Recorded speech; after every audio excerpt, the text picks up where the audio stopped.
जय शिवराय मित्रांनो तुम्हाला माहिती आहे का औरंगजेबाला सर्वाधिक भीती कोणाची वाटत होती? मुघल सम्राट औरंगजेबाचा जन्म 3 नोव्हेंबर इसवी सन 1618 रोजी झाला आणि मृत्यू 3 मार्च 1707 रोजी झाला. औरंगजेब साधारणतः 88 वर्षे जगला.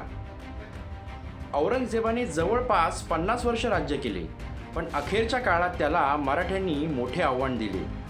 छत्रपती शिवाजी महाराजांच्या उदयानंतर मुघल साम्राज्याला दक्षिणेत मोठा विरोध निर्माण झाला होता. छत्रपती शिवाजी महाराजांच्या युद्धतंत्रामुळे मुघल सैन्य अनेकदा अडचणीमध्ये यायचं आणि त्यातच मित्रांनो छत्रपती शिवाजी महाराज जेव्हा आग्र्यावरून निसटले, ही सर्वात मोठी औरंगजेबासाठी नामुष्की होती. छत्रपती शिवाजी महाराजांनंतरही मित्रांनो मराठ्यांचा संघर्ष थांबला नाही.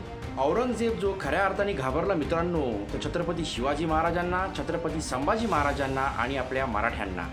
मराठ्यांचा प्रभाव वाढत असल्याने औरंगजेबाने आयुष्याची शेवटची अनेक वर्ष दख्खन मोहिमेमध्ये घालवली. मित्रांनो, या मोहिमेदरम्यान औरंगजेबाचा प्रचंड असा पैसा सैन्य खर्च झालं, पण हवं तसं औरंगजेबाला यश काही मिळालं नाही. अनेक इतिहासकारांच्या मते औरंगजेबाला सर्वात चिंता आणि डोकेदुखी जी होती ती मराठा शक्तीमुळेच होती. जेव्हा औरंगजेब हट्टापायी आणि आपलं एक स्वप्न उराशी बाळगून जेव्हा स्वराज्यात दाखल झाला, त्यावेळेला त्याला वाटलं होतं की छत्रपती शिवाजी महाराजांचे आणि छत्रपती संभाजी महाराजांचे विचार असतील, त्यांचं अस्तित्व असतील, ह्या मराठ्यांचं अस्तित्व आपण स्वराज्यामध्ये जाऊन सहजरित्या हे आपण त्यांचं अस्तित्व मोडून काढू. पण त्याला हे माहिती नव्हतं की छत्रपती शिवाजी महाराजांनंतर सुद्धा छत्रपती संभाजी महाराज हे शूरपणे लढू शकतील आणि त्याच्यासमोर त्याला इतकं आव्हान देतील.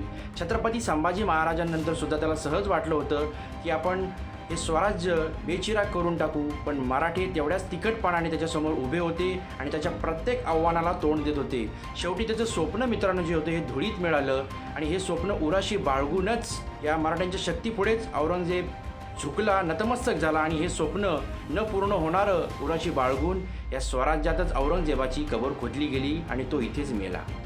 बाकी मित्रांनो, तुम्हाला या व्हिडिओबद्दल काय वाटते कमेंट करून नक्कीच सांगा.